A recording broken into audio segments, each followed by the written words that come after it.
श्रीमन्नारायण। आप्यायन्तु ममाङ्गानि वाक्प्राणचक्षुश्रोत्रमथो बलमिन्द्रियाणि च सर्वाणि सर्वं ब्रह्मोपनिषदं माहं ब्रह्म निराकुर्यान् मा ब्रह्म निराकरोद निराकरणस्त्वनिराकरणमेस्तु तथात्मनि निरतेय उपनिषत्सु धर्मास्ते मयि सन्तु विश्वेशं माधवं ढुण्ढिं दण्डपाणिं च भैरवं वन्दे काशीं गुहां गंगां भवानीं मणिकर्णिकां श्रीनाथमचलं नित्यं सर्वज्ञत्वादिकामदं वन्दे मूलाधिकारस्थं बोधरूपं जगद्गुरुं विनायकं गुरुं भानुं ब्रह्म विष्णुमहेश्वरान् सरस्वतीं प्रणम्यादौ सर्वकार्यार्थसिद्धये। प्रेम से बोलिए काशी विश्वनाथ भगवान की, भगवती पुण्य सलिला गंगा मैया की, श्री काशी विद्वत धर्म परिषद की। समुपस्थित प्राज्ञ धर्म बंधुओं, इस सभा में जितने महनीय विद्वान बैठे हैं उनकी तुलना में अवस्था अध्ययन अनुभव में क्षीण होने के बाद भी उदारता पूर्वक आप सबों के द्वारा प्राप्त सम्मान को यदि हम अपना समझें तो यह कृतघ्नता होगी। अतएव इस सम्मान को हम अपने गुरुमंडल को निवेदित करते हैं और जिस कार्य के लिए हम कुख्यात हैं उससे इस उद्बोधन का प्रारंभ करते हैं। श्री मिश्र महोदय ने अपने उद्बोधन में एक बात कही। इनके परमादरणीय श्री पिताजी के चित्त में भीष्म पितामह को लेकर कुछ क्षोभ था और वह क्षोभ प्रासंगिक भी था और आत्मा वै जायते पुत्र इति सत्यवती श्रुति के आधार पर उनके ही स्वरूप में श्री मिश्र जी बैठे हैं। तो भीष्म पितामह की ओर से कल ही एक छोटी सी लॉ की डिग्री भी मिली हमें, तो पहला अधिवक्तृत्व भीष्म पितामह की ओर से करते हुए हम यह निवेदित करते हैं कि यद्यपि भीष्म पितामह वहाँ पर चूक गए, अगर वो बोलते तो ज़्यादा अच्छा होता। यह एक आशा सभी सनातनियों को उनसे थी और रहेगी कि उस स्थान पर उनको बोलना था। लेकिन हर्ष का विषय यह है कि उन्होंने बोला है, लेकिन एक कल्प में बोला है, सर्वत्र नहीं बोला है। तो महाभागवत नामक एक उपपुराण में यह बात आती है कि भीष्म पितामह ने, द्रोणाचार्य जी ने या अन्य जो वहाँ सत्पुरुष थे उन्होंने दुर्योधन को डांटा है, रोका है। तो हम आशा करते हैं कि श्री वैकुंठवासी मिश्र महोदय जी जो हैं वो अपने पुत्र के रूप में हमारे यह निवेदन स्वीकार करेंगे और उनके चित्त में जो भी क्षोभ होगा भीष्म पितामह के प्रति उसका शमन करेंगे। और यह जो आदर्श है धर्म का, कई बार सत्पुरुषों के जीवन में जो न्यूनता देखने को मिलती है, जैसे कि इंद्र के चरित्र में कुछ दोष, बृहस्पति के चरित्र में कुछ दोष, चंद्रमा के या ऋषियों के चरित्र में भी कुछ दोष देखने को मिलता है। यह इसीलिए है ताकि हम कर्तव्य को ठीक से समझ पाएं और इस अहंकार में न रहें कि हम बहुत जानते हैं या बहुत बड़े सिद्ध हैं। गोस्वामी जी ने बहुत सुंदर एक बात नारद मुनि के विमोहन प्रसंग में बताई, जब शिव जी ने पार्वती जी को कहा कि कोई ज्ञानी नहीं है, कोई मूर्ख नहीं है, भगवत इच्छा से भगवत विलास की आपूर्ति के लिए जिसको जैसा होना है वैसा हो जाता है। सब ही न जावत राम गोसाई। तो एक ही व्यक्ति किसी विषय में बहुज्ञ है तो अन्य में अल्पज्ञ है। जो बहुज्ञ हैं उनको अपने उस बहुज्ञता का सदुपयोग करते हुए अल्पज्ञों को प्रबुद्ध करना चाहिए। जिस विषय में वह अल्पज्ञ है उसमें अपनी जिज्ञासा का अभिवर्धन करते हुए ज्ञानी होने का प्रयास करना चाहिए। और हमने पढ़ा कुछ नहीं, देखिए सत्य ही है कि हमने पढ़ा नहीं है और परिषद पढ़े लिखों की सभा होती है। 1 संख्याकैर मीमांसा न्याय पारगई वेदांत कुशलैश्चैव परिषत्तम प्रकल्पितम। परिषद क्या है? 21 विद्वान हो, मीमांसा न्यायादि वेदांग में पारंगत हो, ये तो न्यूनतम योग्यता होगी। मतलब इतना तो पढ़े हो, उसके बाद शम दम निर्भयता निर्लोभ ये सब तो अलग विषय है ही, लेकिन अधीत स्थिति में भी कम से कम 1 संख्या कर मीमांसा न्याय पार गई, वेदांत कुशलैश्चैव परिषत्वम प्रकल्पितम। एनजीओ बाजी को परिषद नहीं कहते हैं, ठीक है। अब कहा कि 21 न मिले तो अभी कितने हैं परिषद में? 10-12। ठीक है, तो 9 मिले तो क्या करो? तो 16 संख्या कही कर दो, 16 कर लो। 9 मिले तो 12 संख्या कही, और अंत में कह दिया कि एक भी हो तो वह अपने आप में परिषद होता है, यदि वह धर्म के मार्ग को जाने समझे आचरण करे। देखिए प्रक्रिया है ना, अधीति बोधाचरण प्रचारण ही प्रक्रिया है। पहले पढ़ो, और पढ़ो किससे? जो पढ़ चुका है वही पढ़ा पाएगा। ऐसा नहीं कि अपने से पन्ना पलटने लगे। अपने से पन्ना पलट के भी जहाँ पढ़ने की बात है वहाँ एक न्यूनतम योग्यता तो होनी चाहिए विषय को ग्रहण करने की। तो अधीति बोधाचरण प्रचारण में पहले अध्ययन करो, फिर उस विषय को समझो, समझने के बाद उसको अनुभव में, आचरण में, व्यवहार में लेकर देखो कि हमने सही समझा कि गलत समझा। नहीं तो सेवई खाने में दीर्घ सूत्री विनश्यति हो जाता है। लौकिका पंडिता पढ़ते थे बचपन में। और व्यवहार, बोध और आचरण का अनुपूर्विक क्रम से अनुभव करने के बाद फिर वह प्रचार का अथवा धर्मोपदेश का अधिकारी होता है, और ऐसे वक्ता के माध्यम से उपदिष्ट धर्म ही व्यक्ति के कल्याण में विनियुक्त होता है। हमारा संप्रदाय अल्पश्रुत है, अर्वाचीन नहीं है। इसी काशी की पुण्य धरा में स्वनाम धन्य से ब्रजवल्लभ द्विवेदी जी इत्यादि हुए थे। उन्होंने भी निग्रहागमों का परिचय दिया है अपने ग्रंथों में, आप देखेंगे तो। जिस निग्रहागम से हमारा संप्रदाय संचालित है, निग्रहागम तंत्राणि शतद विशत भेदतः अयम आगम पर्याय सिद्ध रूप प्रकाशित। इन श्लोकों की व्याख्या आप उनकी पढ़ेंगे। अल्पश्रुत है लेकिन अर्वाचीन नहीं है, और समय पाकर ही यह प्रकट होता है और फिर अंतर्निहित होता है। जब नितांत आवश्यकता हो तब यह अपना प्रकाश करता है, और आवश्यकता न हो तो छिपा रहता है। और हम गौरवान्वित हैं कि भगवती ने हमें यह अधिकार या यह निर्देश प्रदान किया कि तुम ऐसा करो। और यही कारण है कि उनकी आज्ञा के वशीभूत होने के कारण, अधीन होने के कारण हम लोक सापेक्ष व्यवहार करने में असमर्थ हैं। ये मेरी व्यवस्था है कि हम लोक सापेक्ष व्यवहार में प्रवृत्त नहीं हो सकते हैं। जैसे कोई व्यक्ति कहीं पर कोई कार्य करे तो अपने नियोक्ता के अनुशासन के आधार पर ही कार्य कर सकता है। नियोक्ता के अनुशासन से अगर वह बाहर चला जाए, अनुशासनातिक्रमण कर बैठे, तो वह नियोक्ता के द्वारा बहिष्कृत अथवा दंडनीय भी माना जाएगा। तो इसीलिए लोक सापेक्ष व्यवहार में हमारी प्रवृत्ति हो नहीं सकती कि समाज क्या कहेगा, या हमारी क्या छवि रहेगी, या क्या मुकदमे होंगे, या क्या समस्या होगी। वो जो होगी वो नियोक्ता समझेगा। जैसे दूत जब किसी दौत्य कर्म में प्रवृत्त होकर अपने विपक्षी के पास जाकर कोई संदेश दे, तो शुभाशु फल का चरमोपभोक्ता उसका नियोक्ता होता है, राजा होता है, दूत स्वयं नहीं होता। अब ये जो अब सिद्धांत निराश पुस्तक का आज हमने यहाँ अवलोकन किया, देखिए भद्रा जहाँ बैठे उसको ले बैठती है, चाहे स्वर्ग में, पाताल में, पृथ्वी में, चित्रकूट में, बड़ताल में, दो ही भद्राओं से सावधान रही। और देखिए दो ब्रह्म की जो बात है शास्त्र में आपाततः ऐसा प्रतीत हो सकता है कि दे ब्रह्मणि वेदितव्य शब्द ब्रह्म परम चेत, लेकिन वहाँ दो स्वतंत्र सत्तात्मक ब्रह्म की बात नहीं, ब्रह्म के अनुभव की दो स्थितियों की बात है। शाब्द ब्रह्मणि निष्णात पर ब्रह्मादिगच्छति, ये सब शास्त्र कहते ही हैं। और वहाँ शब्द ब्रह्म को परब्रह्म का शब्दाभिव्यंजक रूप ही बताया गया है, स्वतंत्र सत्ता के रूप में उसकी स्थापना नहीं की गई है। लेकिन इस प्रकार का प्रलाप कि हमारे मानवीय शरीर में स्थित व्यक्ति विशेष को ही हम सर्वोच्च सर्वोत्कृष्ट चरम सत्ता मानकर उनके मुख से निर्गत कतिपय शब्द संग्रहों को ही श्रुति मान लें, प्रमाण मान लें और अकाट्य मान लें, ये दुराग्रह है। और श्री बलराम जी के शब्दों में कहें, जो मेरा प्रिय वाक्य है, वध्या में धर्म ध्वजनस्ते ही पातकिनोधिका।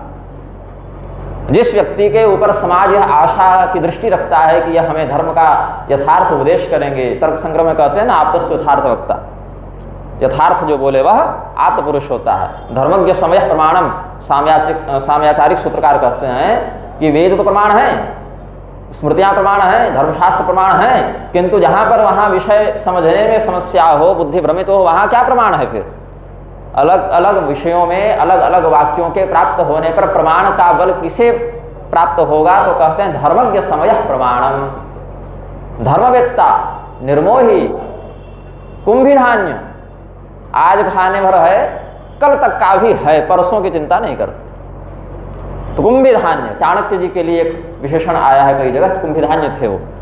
आज खा लिया, पेट भर गया और अधिक से अधिक कल तक का भी संग्रह रख लिया, उससे अधिक का हम नहीं सोचते। ऐसे निष्पृह, संयमी और पंडा नाम की बुद्धि की वास्तविक प्रतिष्ठा जिनमें हो, ऐसे पंडित।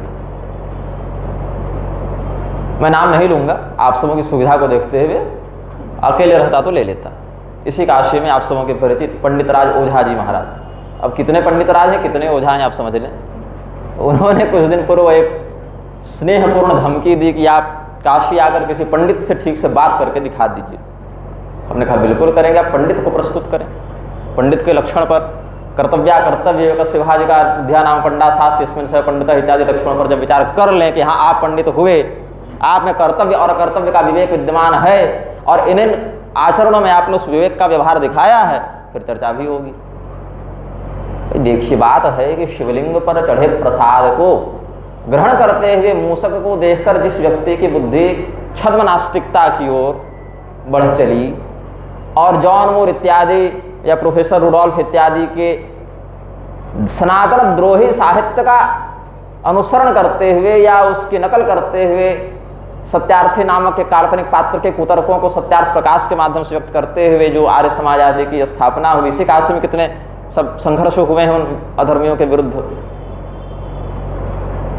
और उसी आर्य समाज के अनुयायी लोगों को सोमनाथ पर बोलने के लिए बुलाया जा रहा है। ये कैसा अट्टहास है? उचित क्या होता? पंडित राज क्यों है? व्याकरण में उत्कृष्ट गति और अधिकार होने के कारण है।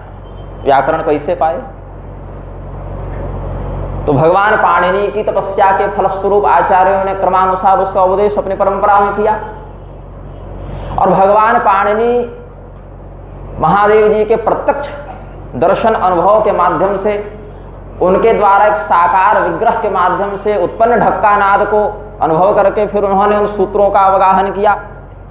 तो जो व्यक्ति चरम आस्तिकता के मूर्ति पूजा आदि के पक्षधर के रूप में प्रस्तुत होकर आर्य समाजियों का खंडन करने वाला हो सकता था, वह सोमनाथ पर्व पर अगर आर्य समाजियों को बुलाकर प्रवचन कराएं तो यह काशी का सौभाग्य नहीं माना जा सकता। यहाँ पर हमारा हृदय व्यथित होता है, तब कुछ कहने के लिए प्रस्तुत होते हैं। शास्त्र का ऋण बहुत बड़ा होता है। यहाँ तक कहा पूरा छोड़ो, एकाक्षर प्रदातारम गुरुम यो नावमन्यते, एक अक्षर भी किसी ने आपको उचित बताया हो, बहकाने वाली शकुनी बुद्धि नहीं, सही बताया हो, उचित बताया हो, वह गुरु होता है। और गुरु की अवमानना नहीं करनी चाहिए जब तक वह गुरुता को धारण करे। गुरु मतलब ये नहीं, टाइटल में तो ऐसे हमारे भी गुरु लगा है, तो गुरुता को धारण करने का लक्षण न दिखे तो बात नहीं। और वह गौरव, वह गुरुता स्वायत्त शास्त्रिनी नहीं हो सकती, धर्मानुरागिणी अव्यभिचारिणी हो, तब वह गुरुता आपको गुरुपद के योग्य बनाएंगी। अब जगत गुरु, अब अनंत कोटि जगत हैं तो अनंत कोटि जगत गुरु। तो समस्या है कि एक ही जगत में हो गए ना सब वाले, बाकी जगत गुरु रहित हो गए। अब कौन है जगत गुरु? तो सभा है, आस्तिक भी हैं नास्तिक भी हैं, जगत में तो सब हैं, आस्तिक भी हैं नास्तिक में, तो पूछे जगत गुरु कौन है? तो जिन चारित्र सूर्य जी थे वहां जैन थे, जैनाचार्य थे, जिन चारित्र सूर्य जी। तो कहते हैं कि जगत को वास्तविक रूप में प्रतिपादित करने वाला व्यक्ति जगत गुरु होता है। उनकी परिभाषा में कहें, जगत स्वरूपम यथावस्थितम प्रतिपादयति शिष्यभ्यः हिताय इति जगत गुरु। जगत जैसा है वैसा ही अपने शिष्य के हित के निमित्त जो प्रतिपादित कर दे। आप तो नास्तिकों के बीच में बहुत रहे हैं तो कहे, फिर आस्तिकों ने चिंतन किया, शिष्यभ्यः हिताय, शिष्य का हित किसमें है? क्योंकि वो तो ब्रह्म मानेंगे तो जगत के ही अनुसार अपना बताए। तो प्रणव कल्पकार कहते हैं कि नहीं, जगतः परम हितोप, परम हित, लौकिक और पारलौकिक दोनों है, ऐहिकामुष में केवल यहाँ का नहीं वहां का भी परम हित, परम हितोपदिष्टत्वात् जगत गुरु। जगत का परम हित किसमें है उसका उपदेश जो करें वह जगत गुरु होते हैं।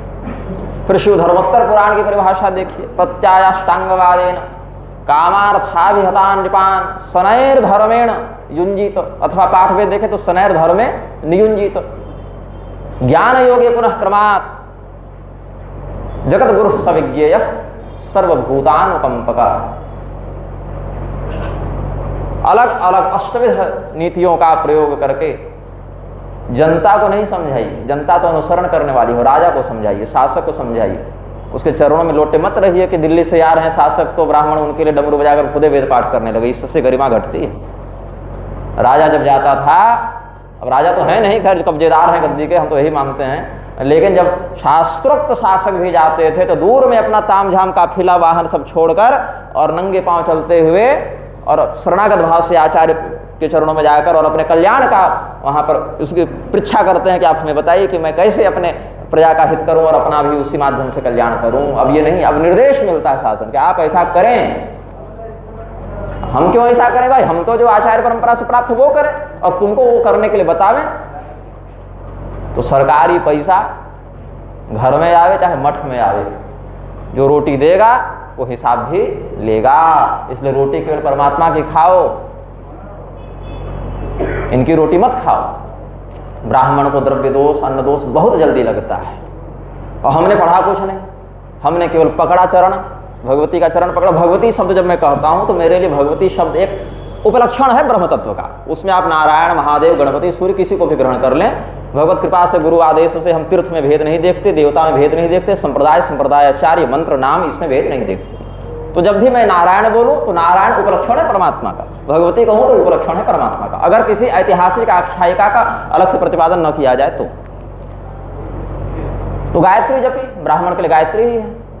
और सततम साधनाभिर्यो याति साधकतां नरः स्वप्नावस्था सुजायन्ते तस्य दिव्यानुभूतयः, ये गायत्री संहिता कहती है कि निरंतर जो उस प्रकार की साधना में प्रवृत्त हो, स्वप्न की अवस्था में उसको समस्त जागृतियां, ग्रंथोक्त सुक्तियां सब प्राप्त होती हैं और हमें हुई भगवत कृपा से। तो जितने भी प्रकार के ये प्रपंच हैं, मैं एक पंक्ति कह रहा हूं उसको समझिएगा और जो मैं कहना चाह रहा हूं उसको अनुभव कीजिएगा। भारत की यह जो स्थिति है, यहाँ आपको जिंदा दिखने के लिए पहले मुर्दा बनना पड़ेगा। यह मानना पड़ेगा कि हम नश्वर हैं, मरेंगे शरीर के दृष्टिकोण से, शरीर छूटेगा। और तत्व के दृष्टिकोण से हम अविनाशी हैं, तो ऐसे भी शरीर के छूटने से हमारे मौलिक रूप पर प्रभाव नहीं पड़ेगा। यहाँ जब अपने आप को मरा हुआ मान लीजिएगा तब कुछ बोल पाइएगा, मृत्यु के भय से ग्रस्त रहिएगा तो नहीं बोल पाइएगा। तो भारत में जिंदा दिखने के लिए मुर्दा बनना पड़ेगा, ये हमने अनुभव किया। और शरीर के दृष्टिकोण से इस जन्म में 30वां वर्ष चल रहा है और ये काम हम 4 साल की उम्र से कर रहे हैं, तो एक्सपीरियंस जो है 26 साल का दिखेगा। लेकिन कोई उद्देश्य नहीं है जीवन का, सत्य ही है कि मैं ये करूं, ऐसा नहीं है। क्यों? उद्देश्य बहुत आप अपने जीवन में भी रखे होंगे, होना वही है जो आपके लिए प्रारब्धानुसार और भवितव्यतानुसार निश्चित है। अब इसको आप मेरा प्रारब्धवाद कह दें या अकर्मण्यता कह दें या विवेक कह दें, ये अपने अपने दृष्टिकोण, यथा दृष्टि तथा सृष्टि के आधार पर। तो स्वधर्मनिष्ठ व्यक्ति किसी भी वर्ण का हो, वह व्यक्ति भगवान के वचनानुसार ही स्वकर्मणा तमभ्यर्च्य सिद्धिं विन्दति मानव, 18वें अध्याय में भगवान कहते हैं। सिद्धिं विन्दति, काम सिद्धिं विन्दति, अहिकाम वा मुस्मकाम वा, तो कहे कि लोक में भी यश मिलेगा और परलोक में भी अभ्युदय की प्राप्ति होगी।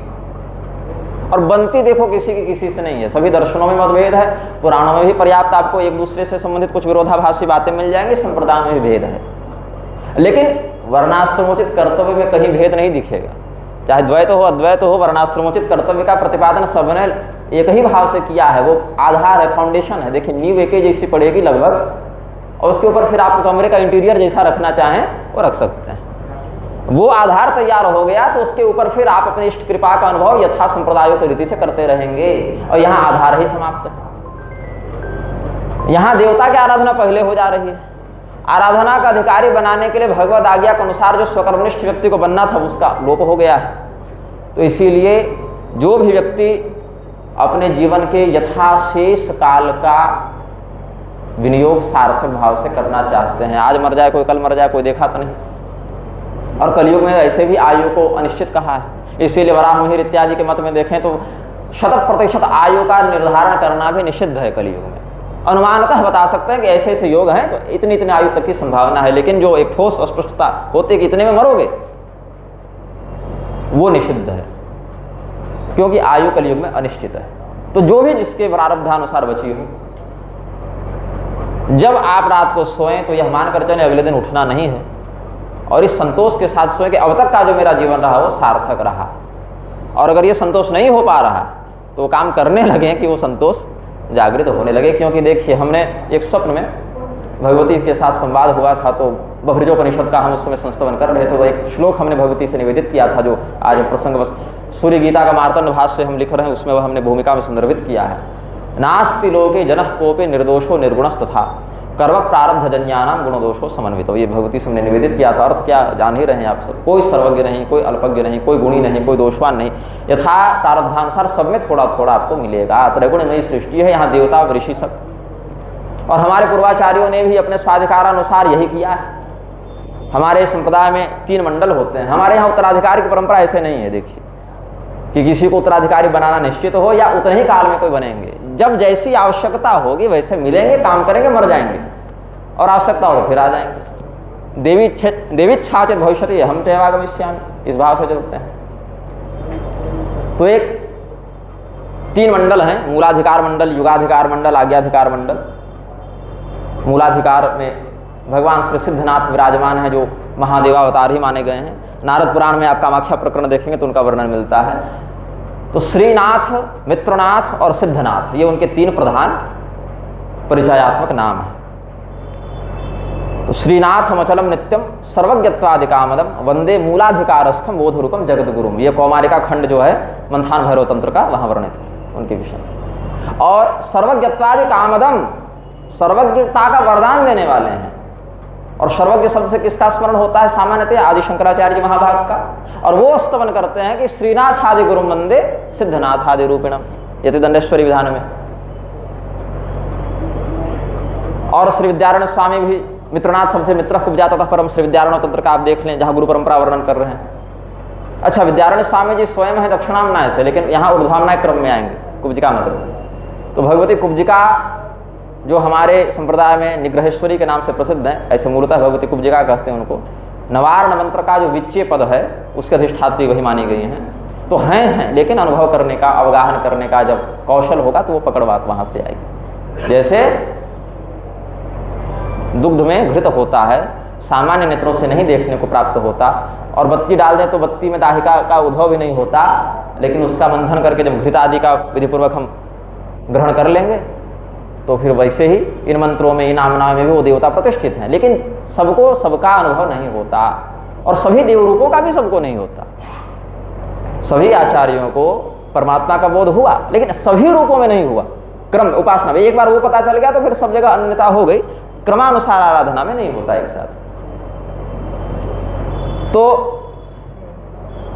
पहले भी शासन को शोधित करने का जो प्रयास रहा, जैसे मूलाधिकार मंडल के बाद आज्ञाधिकार मंडल होते हैं, ये क्षमा करें, युगाधिकार मंडल होते हैं, ये निश्चित है, इसमें परिवर्तन नहीं हो सकता, यही होंगे, इतने ही होंगे, ऐसे ही होंगे।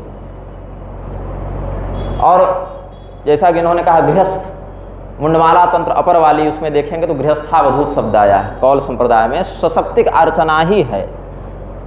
अगर वह संन्यस्त हो गया तो अंतस्थिता शक्ति के माध्यम से अर्चना करेगा, अगर वह स्थिता शक्ति की आराधना करनी है तो वह व्यक्ति फिर विवाह के माध्यम से, वो भी कुल धर्मानुसार, कुल मतलब वंश परंपरा नहीं, कौल धर्मानुसार विवाह करके, और फिर वह पौराश्रणिक होकर जब पत्नी पूर्णाभिषिक्ता हो जाए उसके बाद अभिगमन आदि की प्राजापत्य ब्रह्मचर्य की विधि से आश्रमोपनिषद इत्यादि वर्णन मिलेगा, उस संयम के साथ वह करे तो वह सन्यासी या ब्रह्मचारी के ही समानांतर महावाक्योपदेष्टा भी हो सकता है।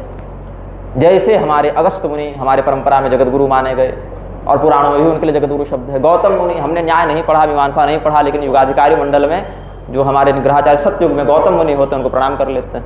उनकी कृपा से जितना आवश्यक है उतना पता चल जाता है कि हाँ, शास्त्र का यह तात्पर्य है। कितना पन्ना है हमको नहीं पता है, ये कहना चाह रहा है शास्त्र का वाक्य, ये पता चल जाता है, ये सार है उसका, ये जान लोगे तो काम बन जाएगा। तो तुर्कों ने एक बार आक्रमण किया, कलयुग से पहले की बात है, तुरुष्क मृक्ष भूपति। उस समय निग्रहाचार्य के पद पर आज्ञाधिकार मंडल जो तीसरा मंडल है, उसमें धुरजटी देव स्वामी थे।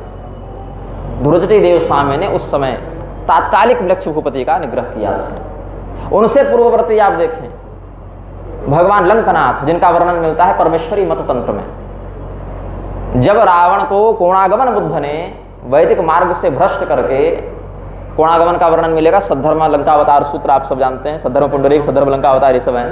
हाँ जी, और सद्धर्म पुंडरीक के अंतिम में देखेंगे तो सब भविष्यवाणियां भी कि आगे कौन कौन राजा होंगे। और स्वामी जी, आचार्य जी, उसमें कहूँ मैं, ये बौद्ध भी कह रहे हैं कि कलयुग में म्लेच्छों का बाहुल्य होगा, वो मारे जाएंगे।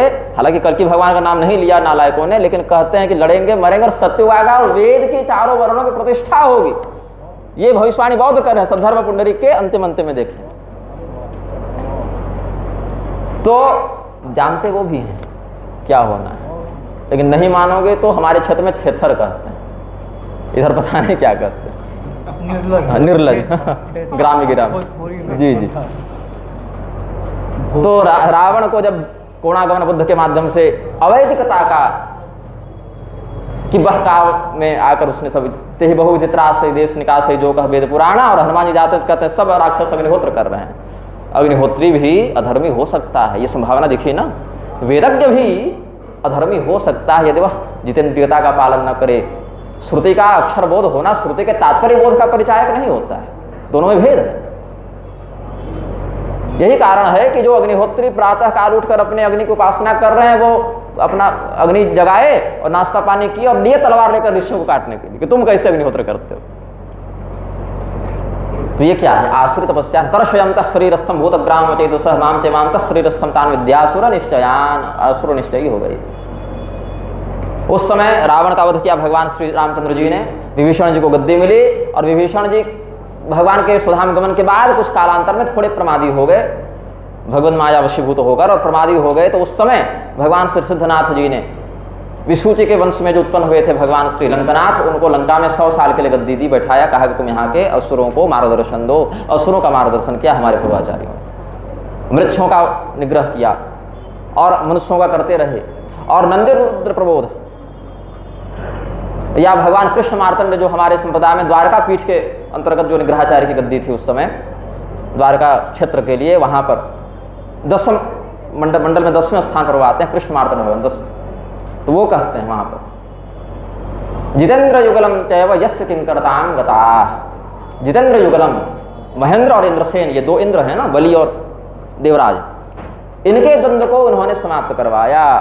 क्यों? विजित किया दोनों को और उनके द्वारा किंकरता को स्वीकार किया। तो मनुष्य देवता राक्षस त्रिविध जीवों का निग्रह करना, मार्गदर्शन करना आचार्यों का अधिकार और कर्तव्य होता है। अब लोग कहते हैं तुम स्वयंभू, स्वयंभू तो ब्रह्मा जी भी हैं, जीव तो अनादि ही है ना।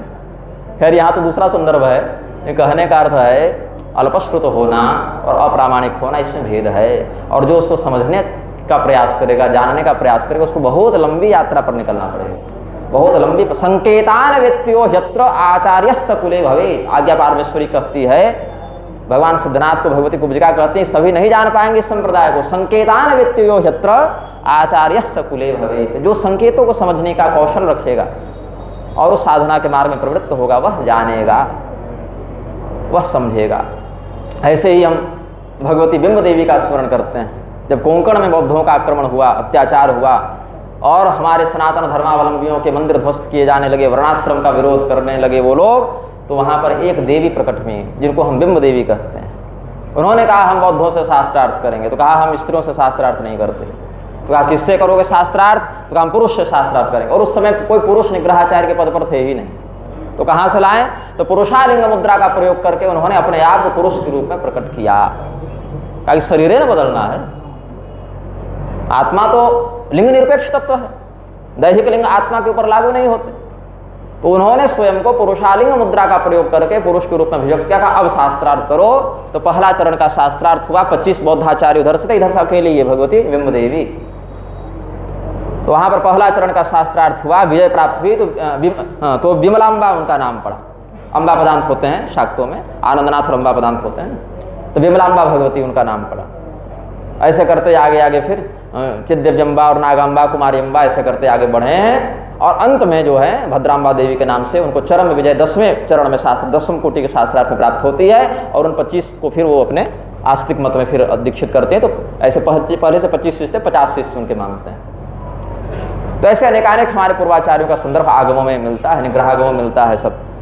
और समयानुसार भगवत कृपा से अब पता नहीं पूरा कब होगा, लेकिन 4 साल से तो लिखने में लगे हैं, 3 साल से निग्रह प्रवेशिका ग्रंथ, और उसमें लगभग 1200 से अधिक ग्रंथों का संदर्भ, पूर्वाचार्यों का संदर्भ देकर हमने अपने संप्रदाय की शास्त्रीयता की पुष्टि करने का प्रयास किया है। और आप सभी विद्वज्जनों का उसमें जो अलग अलग समय पर मार्गदर्शन मिलता रहा है, जैसे आज ही यतीन्द्र मत दीपिका हमें प्राप्त हुई, पढ़ने की इच्छा पहले से थी, थोड़ा बहुत अवलोकन भी किया था, तो बहुत सी ऐसी बातें जो हैं वो अन्य संप्रदायों के भी ग्रंथों से, आचार्यों से जानने को मिलती हैं। पौष्कर संहिता का एक सिद्धांत भी है कि ऐसी बात जो दूसरे के संप्रदाय के आगम या ग्रंथ में हो और उसका कोई विरोधी वाक्य अपने यहाँ न मिलता हो और सिद्धांत के स्वानुकूल हो, तो वह भी समान रूप से प्रमाण के रूप में ग्राह्य हो जाता है। तो उस भाव से हमने स्वसंप्रदायुक्त और परसंप्रदायुक्त बातों का भी उल्लेख करने का प्रयास किया है। अब जैसा कि हमने पहले कहा, परिषद की परिभाषा में 21 संख्या का इत्यादि मतों के आधार पर, तो परिषद निर्लोभ हो, निर्भ्रांत हो। भ्रांत व्यक्ति उपदेश करने का अधिकारी नहीं है, निर्भ्रांत हो। और वह व्यक्ति किसी प्रमाद में फंसकर, किसी लोभ में फंसकर अकथ्य का कथन न कर बैठे, नहीं तो रसातल जाते हैं, नौकरीचर वस्तु के प्रकरण में देखते हैं। जो व्यक्ति बिना शास्त्र के अवलोकन के प्रायश्चित कथन कर दे या किसी लौकिक स्वार्थ के वशीभूत होकर शास्त्र के तात्पर्य को बदल कर या अप्रामाणिक बोलकर बदलने का प्रयास करे, बृहद्धर्म पुराण के उत्तरखंड के अनुसार उसको वेदव्यास ने ब्रह्म हत्यारा कहा है। शब्द ब्रह्म की हत्या कर रहा है, ब्रह्म हत्यारा है। और मैं जो बोलता हूं उसमें चूंकि सर्वभूतानुकंपका ही अनिवार्यता है, तो हित की इच्छा होती है। हरितकी खाएंगे तो कसैली लगेगी, लेकिन वह अमृत ही होती है। कदाचित कुप्यते माता नोदरस्था हरितकी, ये सब आचार्य कहते हैं आयुर्वेद में। तो हमारी वाणी में यत्किंचित जो क्रोध का दर्शन हो, जिसको लोग निंदा समझ लेते, अब देखो निंदनीय की निंदा ही हो सकती है। अब निंदनीय की प्रशंसा का कौशल हम में नहीं है, वो प्रतिभा अभी तक नहीं आई कि हम निंदनीय की प्रशंसा कर बैठे, तो निंदनीय की निंदा हो जाती है। और जयद्रथ श्यामल तंत्र में भगवान महादेव ने राजा जयद्रथ को कहा है कि देखो, जो मोक्ष मार्ग के अवरोधी तत्व हों उनके प्रति क्रोध करना दोषकारक नहीं होता। तो ब्राह्मणों के कल्याण में जो बाधक हों और उन ब्राह्मणों के अनुयायियों के कल्याण में जो बाधक हों, उस बाधक तत्व के निवारण के निमित्त हमारा किया गया क्रोध भी जयद्रथ श्यामल तंत्र के मतानुसार हम निर्दुष्ट ही मानते हैं। और अगर ऐसा न करें तो फिर कर्तव्य विमुखता का दोष लगता है। और कर्तव्य विमुख व्यक्ति मृतश्वाचा भी जाए तो कुत्ते इत्यादि योनियों को जाता है। और कितनी गलत बात होगी कि काशी में वास करके फिर जो है सो रुद्रगण के अधिकार में जाकर दंडित भी हो जाए। काशी रहस्य जो है ब्रह्मविवर्त के अधिकार में कहते हैं कि काशी में मरने वाला क्या हर व्यक्ति मुक्त होता है? मुक्त तो होता है, लेकिन क्रम में जाएगा कि सद्य मुक्ति में जाएगा, वो थोड़ा मामला फंसता है उसके प्रारब्धानुसार। हाँ, यमदूत के पास तो नहीं जाएगा, महादेव जी ही लाठी मारेंगे उसको कि मेरे जमीन पर आकर तुम ऐसे करते हो, मेरी भूमि पर आकर। जी, भैरवी यात्रा उसको प्राप्त होती है, रुद्रगणों के माध्यम से उसका शोधन हो जाता है। लेकिन वो भी क्यों करवाना, जब आपके पास अभी जीवन है, विवेक है, अवसर है, तो लाठी खाते जाएं, उससे अच्छा है माला पहन के जाए, सम्मानित तो होकर एक आदर्श को प्रस्तुत करते हुए जाएं, तीर्थ सारस तत्वगतः वाले बाधक तत्वों का समापन करते हुए जाएं। तो यही लक्षण जो है या यही उद्देश्य जो है परिषद का होना चाहिए। और अभी तक जो परिषद के क्रियाकलाप हमारे संज्ञान में आए हैं वहाँ तक सब अनुकूल प्रतीत हुआ है। आगे भी यह विश्वास बना रहेगा, क्योंकि देखिए मैं भी सभा में जाने का पक्षधर हूँ नहीं। न सभा में प्रवेशित प्राज्ञ सभ्य दोषा अनुस्मरण न ब्रुवन विब्रुवन नज्ञो नरो भवते किल विषि नरह किल विषम स्मृते, दोनों पाठ मिलते हैं। मैं भी सभा में जाने का पक्षधर हूँ नहीं। क्यों?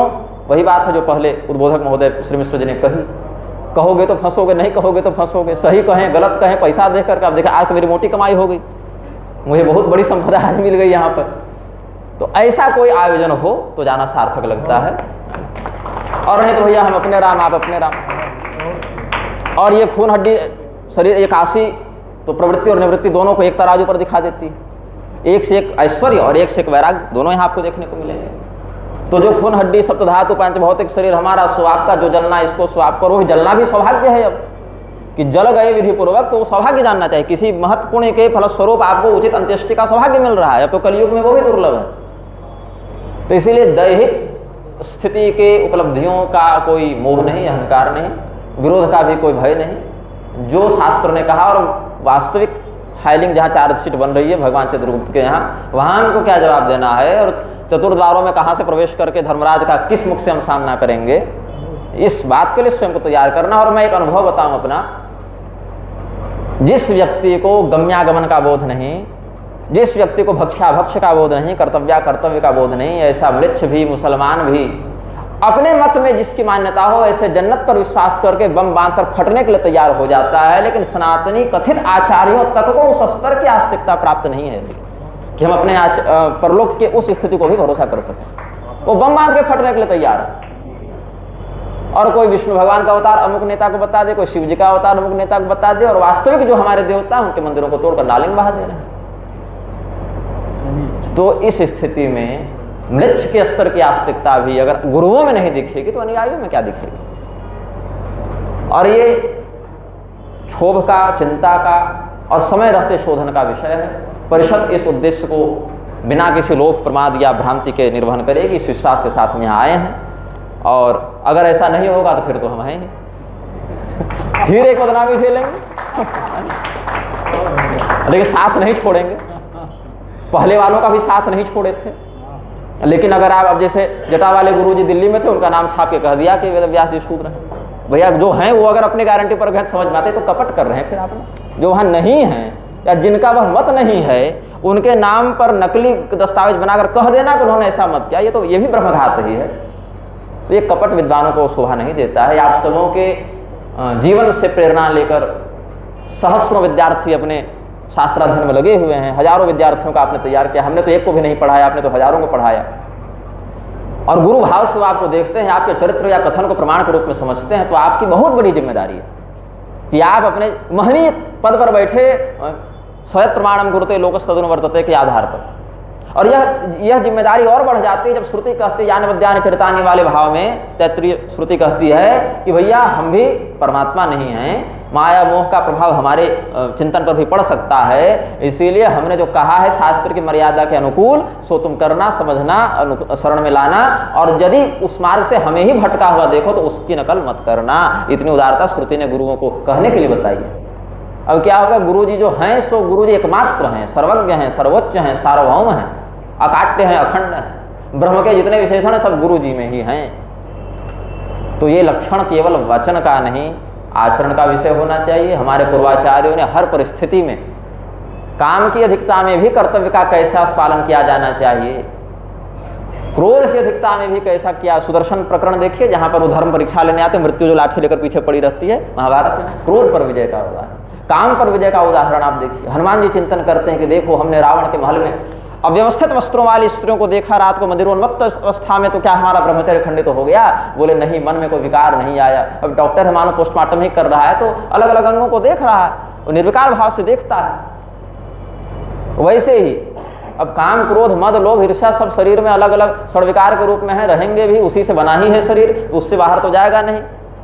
और समाज में अलग अलग लोग रहेंगे, लेकिन अधिक से अधिक हम उन विकृतियों से स्वयं को निरपेक्ष रखते हुए कैसे हम अपना भी कल्याण करें, और जो 10-5 लोग हमारे प्रति श्रद्धा रखते हैं उनको भी यथोचित मार्गदर्शन देकर अपने जीवन को कैसे सार्थक करें, इतने का सब खेला है भैया। और यही कर लें तो अपने जीवन को धन्य समझें। हर हर महादेव, जय श्रीमन नारायण, जय